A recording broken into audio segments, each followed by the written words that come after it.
और ऐसे भाद्रवादी पांचम के दिन आज से 12 वर्ष पहले ये 12वीं स्वर्गवास ऐसी जो पुण्यशाली आत्मा जिनके नाम के आगे क्या लगता था परिचय नहीं है क्योंकि वह इधर विचरण भी कम किया है, लेकिन जो सत्य जिसके लिए कह रहे कि तेरे पति के डंके तो उसके पति के डंके हो जाते, ऐसे वचन सिद्ध आचार्य थे। कलिकाल कल्पतरु दादा गुरुदेव राजेंद्र सर जी के जो अंतिम शिष्य हर्ष विजय जी जो थे उनके यह शिष्य थे। किसके शिष्य? राजेंद्र सूरी जी के शिष्य के शिष्य ऐसे हेमेंद्र सूरी जी एकदम सरल और भद्रिक वह आत्मा थी। अगर छोटा सा बच्चा भी आ जाता तो उसके साथ में वैसे बर्ताव, बड़ा आता उसके साथ में करोड़पति आ जाए तो भी उसके साथ उनके सामने वैसा ही स्वभाव का, और अगर करोड़पति भी आ जाए, गरीब भी आ जाए, दीन दुखी भी आ जाए तो सबके लिए समान भाव रखने वाले। ऐसे कितनी ही उनके जीवन की घटनाएं हैं। पुण्य श्रावक और किसके सामयिक नहीं रखी? किसके सामयिक रखी है? पुण्य श्रावक को गए को कितने वर्ष हो गए? कितने वर्ष हो गए पुण्य श्रावक को? हाँ, जब भगवान महावीर स्वामी थे तभी पुण्य श्रावक थे। जितना समय भगवान को हुआ उतने समय पुण्य श्रावक को हुआ। उसी समकालीन में ही पुण्य श्रावक थे। श्रेणी महाराजा प्रभु महावीर पुण्य श्रावक सालीभद्र अभय कुमार सभी उसी श्रावक की सामायिक को आज भी हम याद करते हैं, क्योंकि कहते हैं व्यक्ति भर आत्माओं को याद करना, उनकी गुणगान गाना, तो ऐसे ही व्यक्ति धर यानी कि व्रत पचकार और नियमों के द्वारा ही उन्हें याद करते हैं। आपके घर पे जन्मदिन हो, एनिवर्सरी हो, शादी की, तो आप क्या करते हैं? मनाने जाना, यही करते हैं ना। और 25 शादी के 25 साल पूरे हो गए या 50 साल हो गए तो फिर क्या करते हैं? ऐसे कर देते हैं, करते हैं ना। लाखों का खर्च होटलों में जाकर, रेस्टोरेंट में जाकर, रिसोर्ट में जाकर हम वहां पर अपने पैसों का अपव्यय कर लेते हैं, मिसयूज कर लेते हैं। लेकिन ऐसी पुण्यशाली आत्माओं को अगर याद किया जाए तो उन्होंने जो उनके जीवन में अपनाया, जो उनके जीवन में था, वैसे ही आचरण को हमारे जीवन में लाकर उन्हें याद कर सकते हैं। तो आज अपने यहाँ पर हेमेंद्र सूरी जी महाराज साहब को माल्यार्पण, माला और धूप दीपक और वासक से पूजा करने के लिए तो आपको उसकी वैल्यू होगी? नहीं होगी। इसने अगर कीमती चीज अगर पाना है तो उसके लिए कुछ ना कुछ हमें चुकाना पड़ता है।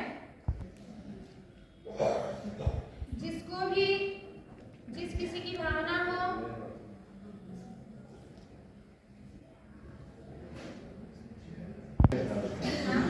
वो सामायिक होनी चाहिए पुण्य श्रावक जैसे,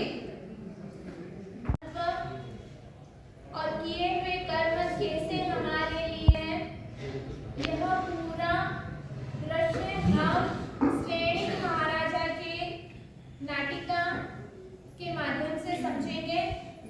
एक सामायिक का कितना महत्व है, इस सामायिक का मोल कोई भी नहीं आंक सकता है। श्रेणी महाराजा स्वयं, स्टोरी मालूम ही है आपको, पूरी कहानी मालूम है कि श्रेणी महाराजा जिस तरह से याचक, जिस तरह से भिखारी जो रहता है वह एक सेठ के पास में जैसे याचना करता है, किस तरह से गिड़गिड़ाता है अपने पेट का पालन पोषण करने के लिए, उसी तरह से श्रेणी महाराजा मगध सम्राट पुण्य श्रावक के पास एक सामान्य सा श्रावक जिसके घर पे आज का बना हुआ कल के भी खाने के पते नहीं है। नगरी में गरीब से गरीब व्यक्ति को अगर देखा जाए तो उस समय में शायद मेरे अंदाज से पुण्य श्रावक के अलावा ऐसा साधारण व्यक्ति कोई नहीं होगा। एक भिखारी के भी पास में भले वह फटे हुए कपड़े पहनता है, लेकिन कम से कम वह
हाँ, इसलिए आज प्रवचन को हम यहीं पर रखते हैं। प्रवचन नहीं, आज दृष्टांत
प्रथम मैं वीर प्रभु के चरणों में शत शत नमन करती हूँ और जिनकी छत्र छाया में हमारा राजा ही नगर सल भूल रहा है, ऐसे श्री नागोड़ा पार्श्वनाथ भगवान को नमन। गुरुओं के भी गुरु ऐसे गौतम स्वामी को वंदना। कलिकाल कल्पतरु दादा गुरुदेव के चरणों में वंदना। अत्र विराजे साध्वी भगवंतों को वंदना। आज हम जो दृश्य निहारेंगे वह राजगृह नगरी के मूल राजेश्वर सैनिक महाराजा की दुख भरी कथा है, जिसमें कहते हैं कि कर्म एक ऐसा रेस्टोरेंट है जिसमें खुद का पकाया खुद को ही खाना पड़ता है। आपने इस स्तवन की पंक्तियां तो सुनी ही होगी। कर्मों करेला मुझने नड़े छे, कर्मों करेला मुझने नड़े छे, हयु धबका भरीने रड़े छे, हयु धबका भरीने रड़े छे।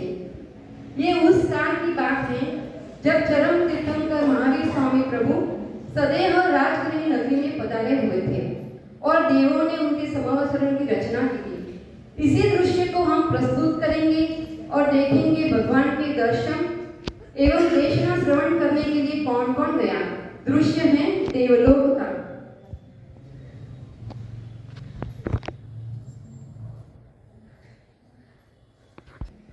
देवेंद्र, आश्चर्य, महाआश्चर्य, ऐसा तो कभी हुआ नहीं। न भूतो न भविष्यति। महाराज, महाराज।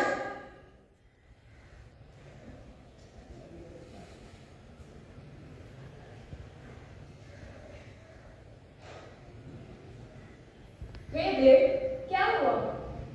अरे पूरा देव विमान खाली पड़ा है, सभी कहाँ गए? आपको पता है या नहीं है? हे मित्र, आप अनिष्टा की कल्पना ना करें। जम्बूद्वीप के भरत क्षेत्र में प्रभु महावीर स्वामी पृथ्वी तल को पावन करते हुए विचरण कर रहे हैं। क्या यह बात आपको मालूम है? हाँ देवेंद्र। अभी परमात्मा मगध देश के राजगृह नगरी के बाहर पधारे हुए हैं। वहां पर संवत्सर की रचना की गई हुई है। सभी देवी देवता अपने परिवार सहित वहां पर गए हुए। मैं भी प्रभु की देशना सुनने के लिए जा रहा हूँ। क्या आप भी मेरे साथ आना चाहते हो? क्यों नहीं देवेंद्र, ऐसे सुनहरे अमृत देवता के क्यों नहीं देवता? सुनहरा अवसर कौन छोड़ना चाहेगा? कौन बुद्धिमान होगा जो इसे छोड़ना चाहेगा? चलिए देवेंद्र, हम प्रभु की दर्शन बंधन कर उनके पवित्र बने।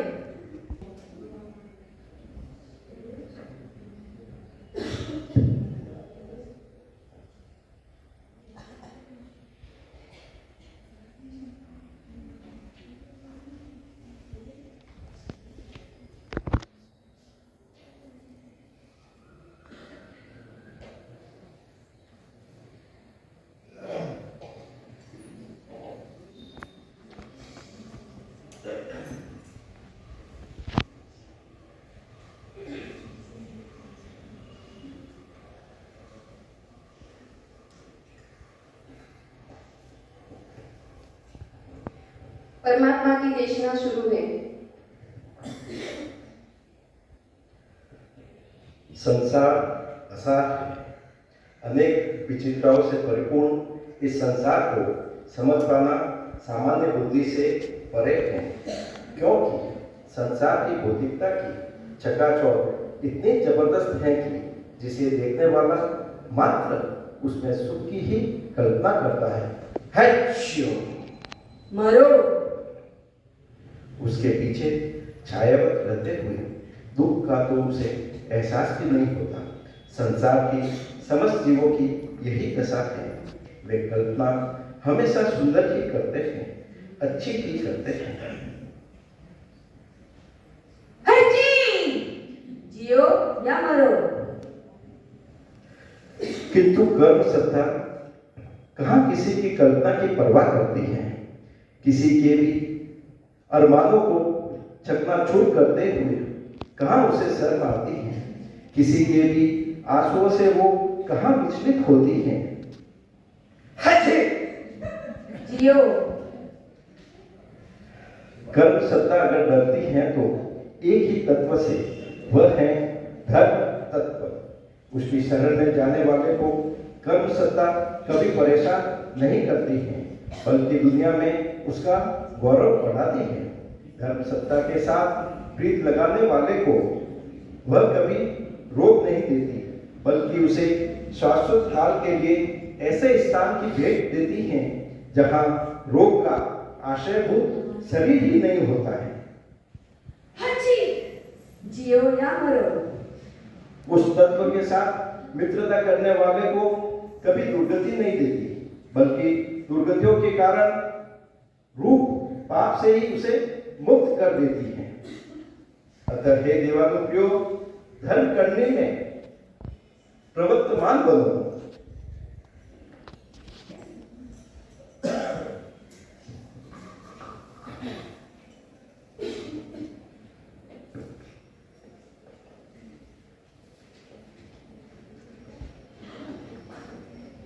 हे कृष्णानंदन, उन देवों ने ऐसी विचित्र बातें क्यों कही?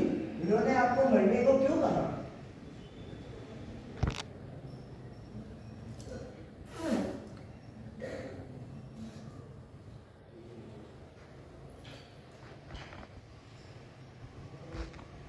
क्योंकि मुझे 4 आघाती कर्म क्षय करना बाकी है। उन 4 कर्मों का बंधन मेरी मृत्यु के बाद छूट जाएगा। फिर भी मुझे सिद्ध सिद्धा के ऊपर सुख ही सुख रहेगा, इसलिए मुझे मरने का कहा गया है। इससे मैं शाश्वत पद एवं शाश्वत स्थान को प्राप्त करूंगा। हे दीनदयाल, फिर उन्होंने कालस्वरूप को ना जियो ना मरो ऐसा क्यों कहा? कृपया करके मुझे समझाइए। हे मगध नरेश, वह कालकोशिक प्रतिदिन 500 पहाड़ों को मारने का भयंकर पाप कर रहा है। इससे उसका जीवन व्यर्थ ही जा रहा है और यहाँ से मरकर वह 7वीं नरक में जन्म लेगा। वहां पर भयंकर दुख सहन करेगा। उसकी मृत्यु भयंकर दुख को ले जाएगी। इस कारण देव से ना जियो ना मरो कहा है। तो फिर हे वात्सल्य महाप्रभु, देव ने अभय कुमार को जियो या मरो ऐसा क्यों कहा? उसका आश्चर्य मेरे मन में उत्पन्न हुआ है, वो मुझे समझाइए। हे शनि, अभय कुमार को यहाँ पर भी पूर्णोदय से सुख मिल रहा है और मरने के बाद स्वार्थ से विमान में उत्पन्न होगा, वहां पर भी सुख मिलेगा। इसलिए उनको देव ने जियो या मरो ऐसा कहा है, कारण कि वो जहां भी जाएंगे वहां सुख मिलेगा। हे तरन तारणहार, देव ने मुझे जियो ऐसा क्यों कहा? हे श्रावक शिरोमणि, जिसने जैसा कर्म किया है उसे वैसा ही भुगतना पड़ेगा। फिर क्यों ना वो अज्ञानता में किया गया हो। पूर्व में तुम विद्यार्थी थे, तब तुम्हें शिकार करने का शौक था। एक बार जंगल में तुम शिकार करने के लिए गए और तुम्हारा तीर एक गर्भवती हिरनी को लग गया। उसी समय उसे मृत्यु से भी भयंकर पीड़ा हुई, उसे प्रसव की पीड़ा भी हुई। उसी समय उसने बच्चे को जन्म दिया और उसका बच्चा वही तड़प कर मर गया। यह दृश्य देखकर मिथ्या दृष्टि के कारण तुम्हारे मन में अनुकंपा की जगह अभिमान हुआ। तुमने सोचा मैं कितना अच्छा निशाना लगाता हूँ, मैंने एक तीर से 2 शिकार किए। ऐसा सोचकर तुम बहुत खुश हुए और तुम्हारा आयुष बंद और नरक गति तय हुई। हे प्रभु, मुझे नरक जाना पड़ेगा। मैं नरक नहीं जाऊंगा प्रभु, मुझे नरक नहीं जाना है। मैंने आपके श्रीमुख से नरक की भयंकर वेदनाएं सुनी है। कहते हैं वहाँ कांप, हमारा रोम रोम कांप उठता है, हमें तेल में तला जाता है, हमारी शरीर पूरे वेदनाओं से भरा होता है। हे प्रभु, मेरा यह भूल माफ करो, मुझे नरक नहीं जाना प्रभु, मुझे कुछ उपाय बताओ प्रभु जहाँ मैं नरक नहीं जा पाऊंगा। हे देवानुप्रिय, तुम नरक वासी करो, क्या तुम्हारी नरक कायु टूट सकती है? परमात्मन, नवकारसी करने का भाव होते हुए भी मैं नवकारसी नहीं कर पाता हूँ। आपके श्रीमुख से नवकारसी का अचिंत्य प्रभाव सुनकर मैंने अनेक बार नवकारसी करने का प्रयत्न किया, पर हर बार असफल रहा हूँ। प्रभु, मुझे कोई दूसरा उपाय बताइए। हे मगधपति, तुम्हारे महल में एक कपिला नाम की दासी है। उसके हाथों से जो तुम सुपात्र दान करवाओगे तो तुम्हारी नरक गति टूट जाएगी। हे अनाथों के नाथ, आपने इस अनाथ पर कृपा करी है। कृपा मेरे महल की दासी है, वो तो मेरा कहना जरूर मानेगी। यस, यहाँ आज मेरी नरक टूट। मेरे प्रभु, मैं आपने कितना आसान उपाय बताया है। हे प्रभु, अभी मेरी नरक गति टूट जाएगी।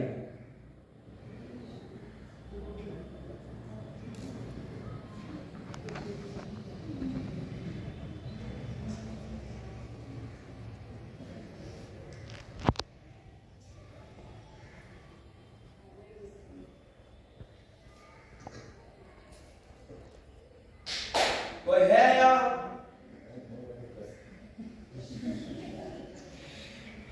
मगध नरेश दैनिक राजा राजसभा में पधार चुके हैं। कपिला दासी को तुरंत हाजिर करो। जैसी आपकी आज्ञा।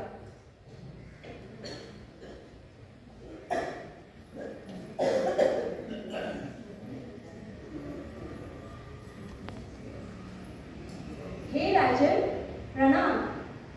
बोलिए राजन, इस दासी को कैसे याद किया आपने? हे दासी, आज तुम्हें दान देना है। वहाँ साधु साध्वी के को सुपात्र दान देना है। मैं तुम्हें वहाँ पर नियुक्त करता हूँ। जाओ दानशाला में। हे राजन, ये काम मुझसे नहीं होगा। उन साधुओं को मैं कुछ नहीं दूंगी। वो कुछ काम तो करते नहीं है, तैयार का खाना लेकर बस आराम करते हैं। ये दान मैं नहीं दूंगी। कपिला, तुमने मेरा आज्ञा का अनादर किया है। उसका परिणाम तुम्हें पता नहीं है क्या? इतना समझ लेना, तुम मेरी दासी हो दासी। मेरा बताया हुआ हर काम तुझे करना पड़ेगा। हे राजन, आप राजा हैं। आप चाहे तो मेरे नाइट से छोटे छोटे टुकड़े करवा सकते हो, परंतु ये दान मुझसे नहीं होगा, नहीं होगा, नहीं होगा। कपिला, मैं तुम्हें इतना धन दूंगा कि तुम्हारी 7 पीढ़ी आराम से खाएगी पिएगी। तुम्हें दासी पने से मुक्त कर दूंगा, बस दान दे दो। मुझे लालच दे रहे हो राजन? मैं अभी भी बहुत सुखी हूँ, मुझे कोई आशा नहीं है, परंतु ये काम मुझसे नहीं होगा। मैं बिना मेहनत का नहीं लूंगी। तुम्हारी यह सैनिक, इस कपिला को पकड़कर दानशाला में ले जाओ। इसके हाथ चम्मच से बांध दो और इससे दान दिलवाओ। आज्ञा महाराज, मुझे अपने राजा का हुक्म मानना ही पड़ेगा। नहीं, कपिला दासी जो कभी दान दे ही नहीं सकती।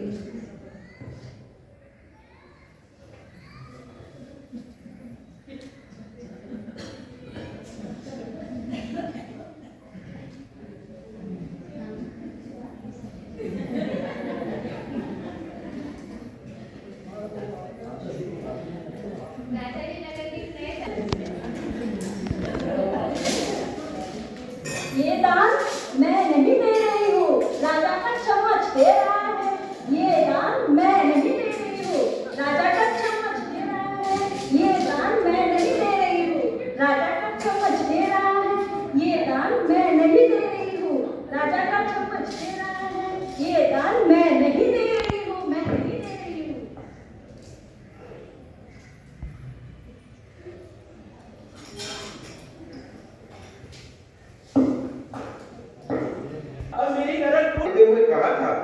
ये दान मैं नहीं दे रही हूँ, राजा का चमचा दे रहा है।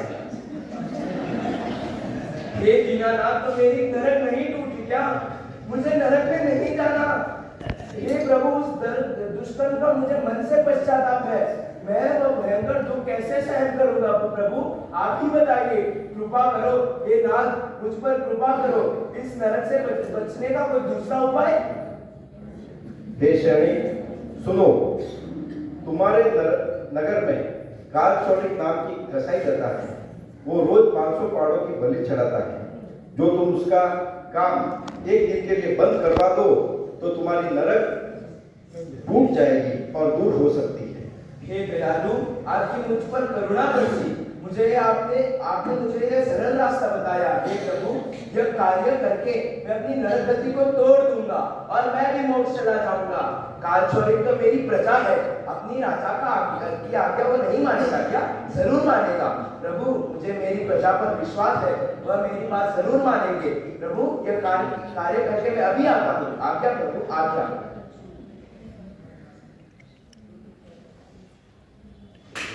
कोई है यहाँ पर? जी हुजूर, कहिए क्या काम है? कालचौरिक को फटाफट लेके आओ। कैसे?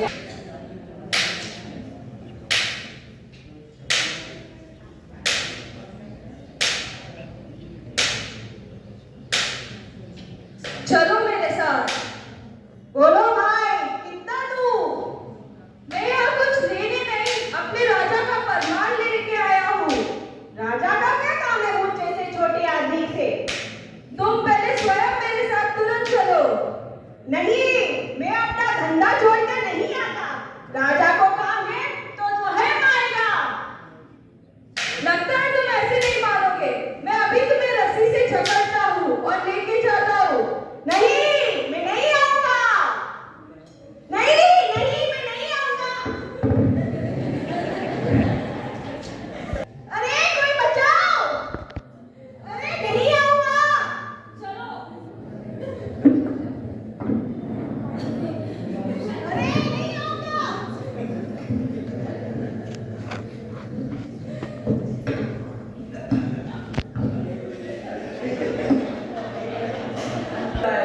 मैं इतना नहीं करूंगा।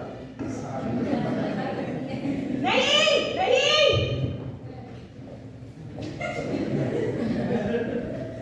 हे काल, तुम्हें मेरा एक कार्य करना है। जी महाराज। तुम रोजाना 500 पाड़ों को मारते हो। यह कार्य तुम्हें मेरी आज्ञा से एक दिन बंद करना होगा। अरे महाराज, ये क्या फरमा रहे हो? ऐसे कैसे हो सकता है? ये तो मेरी रोजी रोटी है। ये तो मेरे वंश परंपरागत का कार्य है। ये कार्य मैं बंद नहीं कर सकता हूँ। ऐसे कैसे हो सकता है? अगर ये काम मैं बंद कर दूं तो मेरे पूर्वजों का, मेरे कुल देवता का प्रकोप मुझ पर और मेरे परिवार पर उतरेगा। इसके अलावा और कोई कार्य हो तो बताइए। तुम यह पाप का कार्य बंद करो। एक दिन कार्य बदले में तुम्हें जो मांगे वो दूंगा। सोना, रुपया, चांदी, महल सब दे दूंगा। एक दिन के लिए बंद कर दो। हे राजन, ये कार्य मैं बंद नहीं कर सकता। इसके अलावा मेरे मन में और दूसरा कुछ भी नहीं है। ऐसे कैसे हो सकता है? बस सैनिकों, इस कसाई को ले जाओ, इसे रस्सियों से बांध दो, कुआं में उल्टा लटका दो और एक दिन के लिए ऐसा कर दो। मैं भी देखता हूँ ये कैसे बलि चढ़ाता है। जैसी आपकी आज्ञा महाराज। नहीं, नहीं, नहीं, नहीं, नहीं, नहीं, नहीं।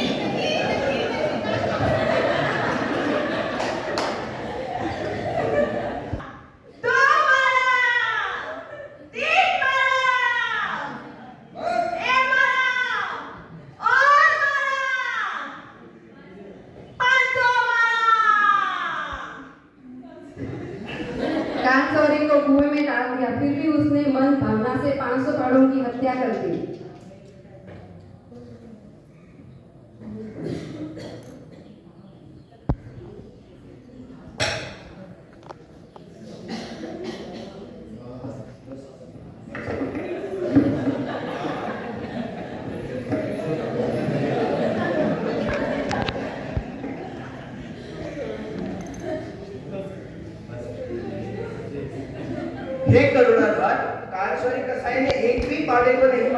अब तो मेरी नरक टूट गई ना। हे मगधपति, नहीं, उसने कुएं में अपने शरीर के मैल से भैंसे बनाई और उसे मार दिया।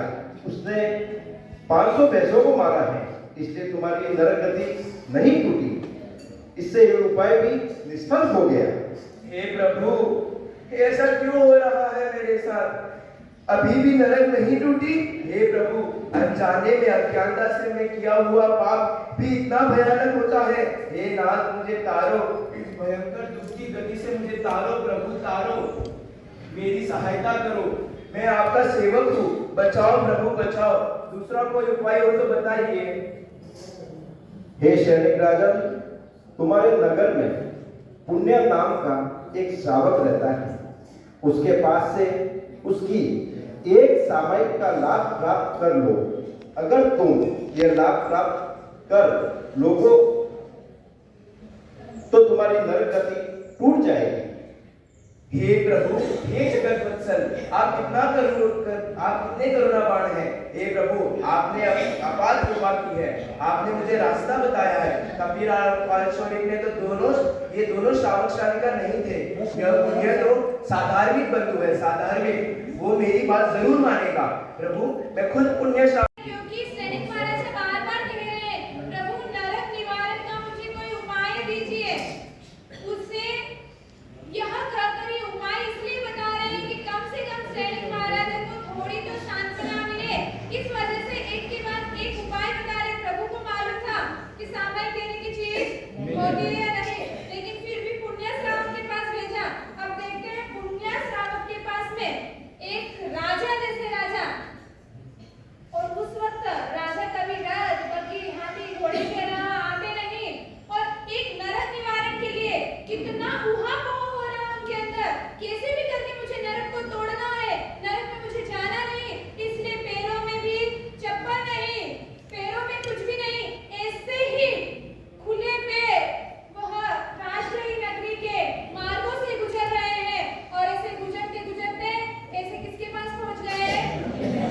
अब पुण्य श्रावक से अब क्या करेंगे, किस तरह से याचना करेंगे कि पुण्य श्रावक 5-5 दिन की सामयिक आप करते हैं, उसमें से केवल मुझे क्या चाहिए? केवल एक सामयिक चाहिए। और अब देखते हैं कि पुण्य श्रावक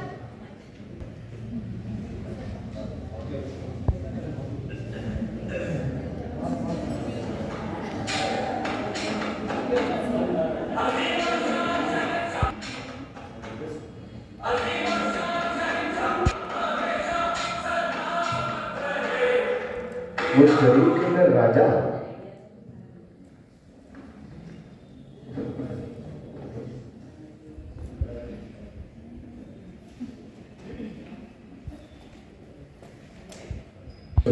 जो होगा अभी तो मुझे उसको स्वागत करना है। पधारो पधारो राजा, आज मेरा घर पवित्र हुआ। बादल बारिश हुई।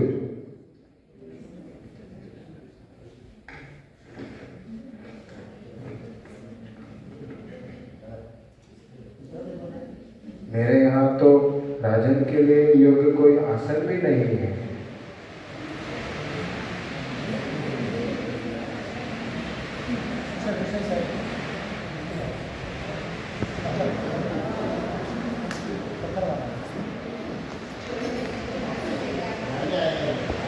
मेरे जिसकी राजन को जरूरत लगी।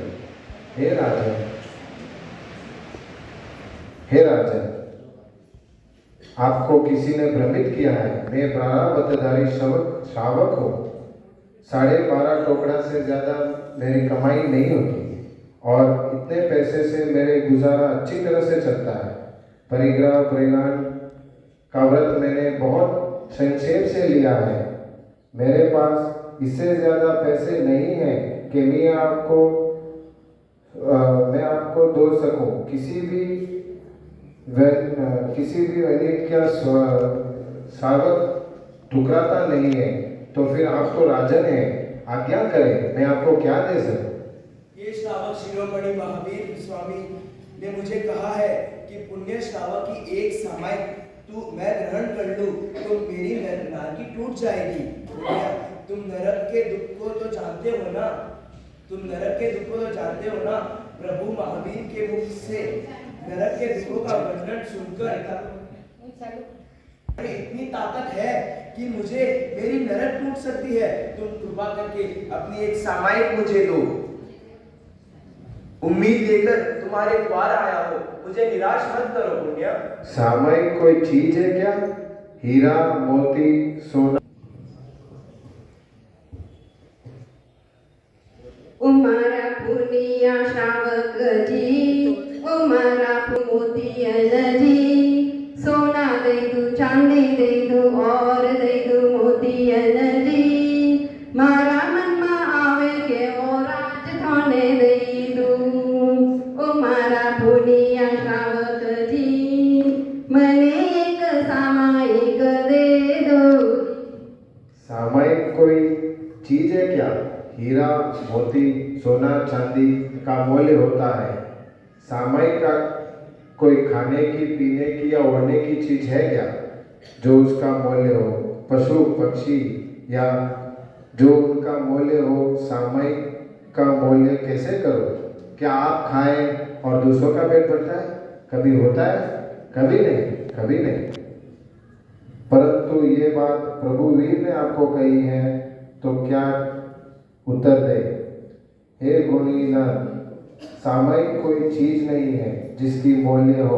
वो तो आत्मा का स्वभाव है जो कैसे दिए जाए। लेकिन प्रभु ने आपको कहा है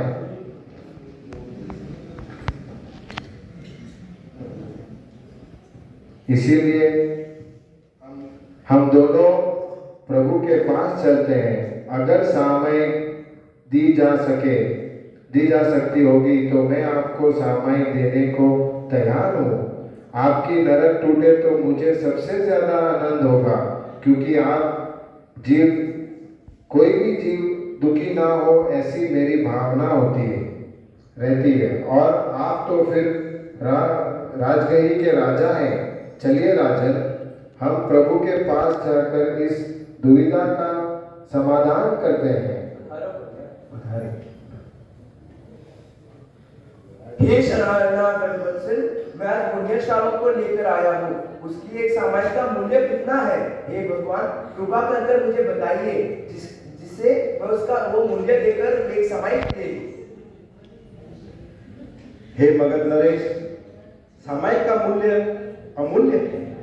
कोई व्यक्ति सारी पृथ्वी को सोने की परत चढ़ाकर दान में दे दे तो भी हे मगध नरेश भाव से की हुई एक सामायिक को प्राप्त नहीं कर सकता है। क्या भगवान, मैं तो मेरे मगध देश को भी सोने से नहीं चढ़ सकता हूँ, तो क्या मैं एक सामायिक भी नहीं खरीद सकता? तो मेरे लिए नरक में जाने का अलावा दूसरा रास्ता नहीं रहा। प्रभु, आपने कृपा करके मुझे चार रास्ते बताए, पर हर रास्ता में मैं निष्फल रहा हूँ। हाँ प्रभु, मैं भूल गया था। धर्म तो अपने को ही करना पड़ेगा। दूसरों के द्वारा किया हुआ धर्म मुझे कैसे मिल सकता है प्रभु? इसलिए मुझे ही धर्म करना पड़ेगा। परंतु धर्म को तोड़ने के लिए अब मैं क्या करूं? कहाँ जाऊं मेरे प्रभु, कहाँ जाऊं? मेरी नरक गति कैसे टूटेगी?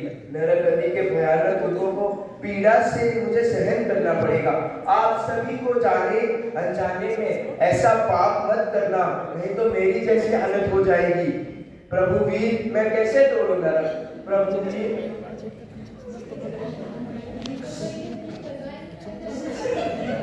तो सभी को भुगतना पड़ता है, क्या राजा और क्या रंग। मेरा चरित्र तो क्या नहीं जानता है? हमने भी नरक के दुखों को सहन किया है। आज भले ही ये पद पाया है, पर तुम दुखी मत हो। नरक के दुखों को भुगतने के बाद तुम भी मेरे जैसे बनने वाले हो। इस भरत क्षेत्र की आगामी 24 में तुम्हारा जीव प्रथम तीर्थंकर बनेगा। मेरे जितने 7 हाथ की काया वाले, स्वर्णावर्ण वाले मेरी जितनी संपदा और आयुष्य वाले पद्म नाम के तीर्थंकर बनोगे। धन्यवाद प्रभु, मैं आज बहुत आनंदित हुआ।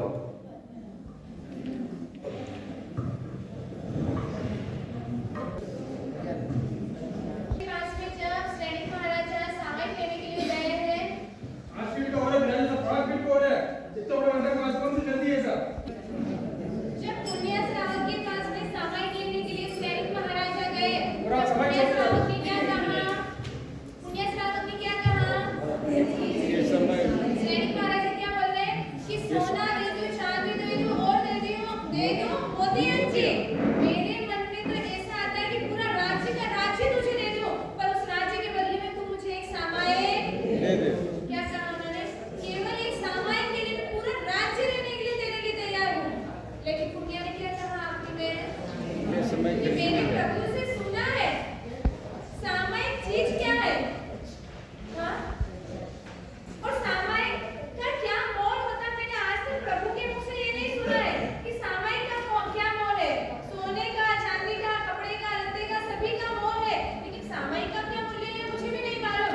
चलो अपन प्रभु के पास जाते हैं और फिर पूछ कर आते हैं। फिर पुण्य और श्रेणिक महाराजा दोनों गए और उसके बाद में प्रभु ने क्या बताया कि अरे श्रेणिक, सामायिक किसकी चीज है? हाँ? ये सामायिक इसे अपने आत्मा में आत्मसात करने की चीज है। यह कोई मार्केट में कोई सब्जियों की तरह बिकती नहीं है, ये सोने चांदी की दुकानों पर यह मिलती नहीं है कि तुम सामायिक खरीदने के लिए आ जाओगे। तू चिंता मत कर, भले ही अभी तू नरक में जाएगा, लेकिन आखिरी में जाकर तू भी मेरे जैसा तीर्थंकर नाम कर्म बांधेगा और तू भी पद्मनाभ नामक तीर्थंकर बनेगा। मेरे जैसे शिष्य संपदा, साधु साध्वी, सावक साविका और मेरे जैसा जो सर्वशरण है, जो सुख दिख रहे हैं, जो वैभव दिख रहा है, वो सारा वैभव तेरे भी जीवन में आएगा। मैं क्या कितनी ही तीर्थंकर परमात्मा नरक में भी गए हैं, सभी भव करेंगे। तू उस नरक की चिंता मत कर, तू भले नरक में जाएगा, लेकिन वहां नरक में जाने के बाद में भी तू शांति और समाधि पूर्ण वहां की वेदनाओं को सहन करेगा। ये तेरे अंदर शक्ति है। जब तू हमारे पास में नहीं आया था, जब धर्म का बोझ तुझे नहीं मिला था, उस वक्त तूने यह कर्म बांधे हैं, लेकिन हमारे पास आने के बाद में तूने एक और चीज बांधी है और वह है तीर्थंकर नाम करना। एक अच्छे से अच्छा, दुनिया में सर्वश्रेष्ठ पद तूने हमारे पास में आने के बाद पाया है, तो उसकी तू चिंता मत कर, तुझे भी मेरे जैसा सुख मिलेगा। लेकिन हमें इस नाटिका के माध्यम से समझना है कि एक कर्म जो श्रेणिक महाराजा ने बांधा, अपने ही तीर से जब शिकार करने गए और हिरणी पर शिकार किया, और शिकार करने के बाद में क्या हुआ?